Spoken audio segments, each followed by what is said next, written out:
করবেন ময়মনসিংহ 5 আসন থেকে নির্বাচিত মাননীয় সদস্য জনাব মোহাম্মদ জাকির হোসেন। জনাব মোহাম্মদ জাকির হোসেন, আপনার সময় 4 মিনিট। ধন্যবাদ। মাননীয় স্পিকার, ধন্যবাদ। 4 মিনিটে জাতীয় সমস্যার কথা বলবো না নিজের এলাকার কথা বলবো? জাতীয় কথা বললে তো আর এলাকার কথা বলা হবে না। মানুষজন ভোট দিয়া পাঠাইছে সংসদে। প্রথমবার বক্তৃতা দেওয়ার জন্য দাঁড়িয়েছি। সুযোগ দেওয়ার জন্য আপনাকে ধন্যবাদ মাননীয় স্পিকার। আমি ময়মনসিংহ 5 মুক্তাগাছা এলাকা থেকে নির্বাচিত সংসদ সদস্য। আজকের এই সংসদে দাঁড়িয়ে প্রথমেই মহান আল্লাহর প্রতি কৃতজ্ঞতা জানাচ্ছি, শুকরিয়া আদায় করছি। আমাকে নমিনেশন দেওয়ার জন্য আমাদের সংসদ নেতা জনাব তারেক রহমান সাহেবের প্রতি কৃতজ্ঞতা জানাচ্ছি, ধন্যবাদ জানাচ্ছি। মুক্তাগাছার 6 লক্ষ মুক্তাগাছাবাসী প্রিয় মানুষকে আমাকে ভোট দেওয়ার জন্য ধন্যবাদ জানাচ্ছি।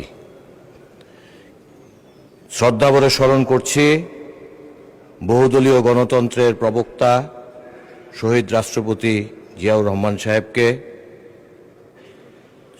স্মরণ করছি আমাদের আপসহীন নেত্রী, গণতন্ত্রের মা, বাংলাদেশের অভিভাবক মরহুমা বেগম খালেদা জিয়াকে। আরও স্মরণ করছি ৭১-এর স্বাধীনতা যুদ্ধ, ৯০-এর আন্দোলন, গত ২৪শে জুলাইয়ের আন্দোলনে যারা শহীদ হয়েছেন, যারা আহত হয়েছেন, তাদের প্রতি সমবেদনা জানাচ্ছি। মাননীয় স্পিকার, আজকে এখানে দাঁড়িয়েছি মহামান্য রাষ্ট্রপতির ভাষণের উপর ধন্যবাদ বক্তৃতা দেওয়ার জন্য। উনি বিগত ফ্যাসিস্ট সরকার যে ১৭ বছর ১৮ বছর ক্ষমতায় ছিলেন, এই ফ্যাসিস্ট সরকারের রাষ্ট্রপতি হয়েছিলেন। ফ্যাসিস্ট সরকারের সময় উনি এই ফ্যাসিস্ট সরকার কি কি করে গিয়েছেন সেটার স্বীকৃতি দিয়ে গিয়েছেন এই সংসদে দাঁড়িয়ে। তার জন্য ওনাকে আবারও ধন্যবাদ জানাই।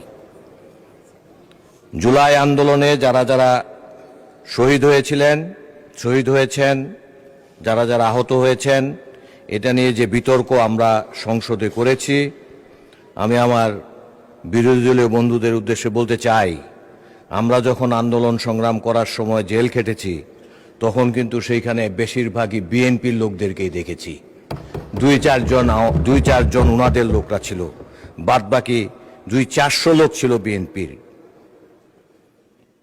আমাদের এলাকার 2-1টি সমস্যা বলে সময় দেখছি শেষ হয়ে যাচ্ছে। মাননীয় স্পিকার, একটু সময় বাড়ায় দিলে ভালো হয়। এলাকার মানুষের কথা বাড়ানো হলো 1 মিনিট। তো এলাকার মানুষের কথা বলি। আপনার স্কুলের ছাত্র আমি, আপনার বড় ভাই, এই খাতিরে একটু বাড়ায়েন মাননীয় স্পিকার। মাননীয় স্পিকার, আমাদের মুক্তাগাছায় একটা বড় সমস্যা, সেখানে একটা বাইপাস রোড হচ্ছিল। এই বাইপাস রোড অর্ধেক হওয়ার পরে বন্ধ হয়ে গিয়েছে। অর্ধেকের কাজ হয়েছে, অর্ধেকের কাজ আর বছরখানিক যাবৎ বন্ধ হয়ে আছে। মাননীয় মন্ত্রী সাহেবের সাথে কথা বলেছি, প্রতিমন্ত্রী সাহেবের সাথে কথা বলেছি, তেমন কোনো অগ্রসর হয় নাই। আপনার মাধ্যমে মাননীয় প্রধানমন্ত্রীর হস্তক্ষেপ কামনা করছি। মাননীয় প্রধানমন্ত্রী যদি এটাকে দেখে, আমাদের মুক্তাগাছার মানুষরা এই রাস্তাঘাটে যে জামের সৃষ্টি হচ্ছে সেখান থেকে রেহাই পাবে। দীর্ঘ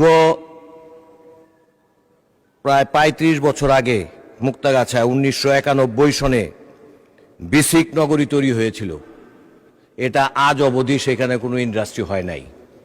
মুক্তাগাছা এলাকার মানুষের 1 মিনিট সময় বাড়িয়ে দিন দয়া করে। আর একটু 1 মিনিট দিলে ভালো হইতো। ওই এলাকায়, আমাদের এলাকার মানুষের কর্মসংস্থানের সুযোগ খুব কম, সেখানে কোনো ইন্ডাস্ট্রি নাই। এই ইট বানানোর ব্যবসা ছাড়া আসলে কোনো ব্যবসা সেখানে নাই।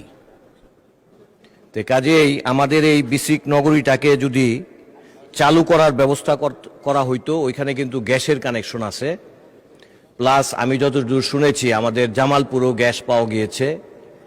সেইটাকে সামনে রেখে যদি মুক্তাগাছায় এই বিসিক নগরীটাকে চালু করার উদ্যোগ নেওয়া হইতো, তাহলে মুক্তাগাছার মানুষ স্বাভাবিক জীবনযাপন করতে পারত, একটু উন্নত জীবনযাপন করতে পারত।